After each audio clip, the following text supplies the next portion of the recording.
Hello and welcome back to The Note. As we all try to digest events in Greece, there is perhaps one source of reassurance. If you take a look at the valuation on the European stock market, it's not that expensive, and there are even some arguments that it's actually quite cheap.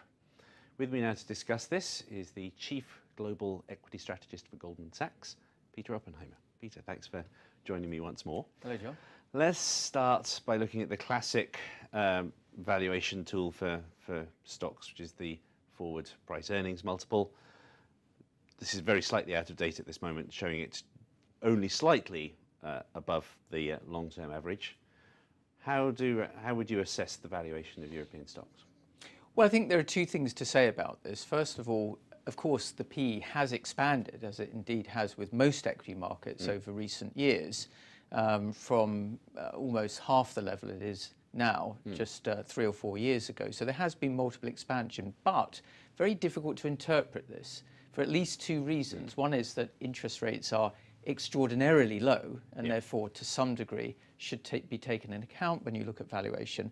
And the other thing is that, remember, European profits are still very depressed, particularly relative to those in the US, where profits are at an all-time high.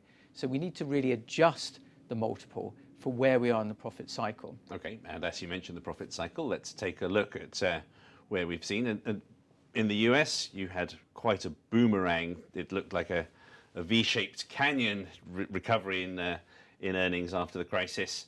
In Europe, thanks to the Eurozone crisis, obviously very depressed earnings still. Does that give you hope that we do have earnings growth ahead? It does, John. I think also, remember, people often will adjust that PE ratio for maybe some kind of long-term average of earnings. Schiller PE is a good example, but even that can be distorted because the last 10 years, where those comparisons are often made, has been particularly depressed because of the crisis.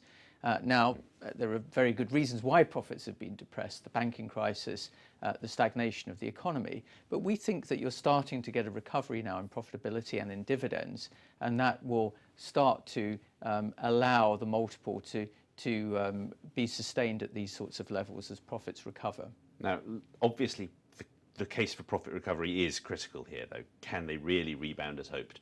This is a very interesting chart that we're going to take a look at next. The operational leverage. European companies, as I understand it, are much more inclined to see their profits, to see any improvements in revenue drop through to the bottom line than companies in the States are. Is that a fair? That's the interpretation that we have here. So we're comparing in the red the US, the blue Europe, different levels of profitability. But the point here is that for each change in top-line growth, more falls through to the bottom line. There's more cyclical companies in Europe.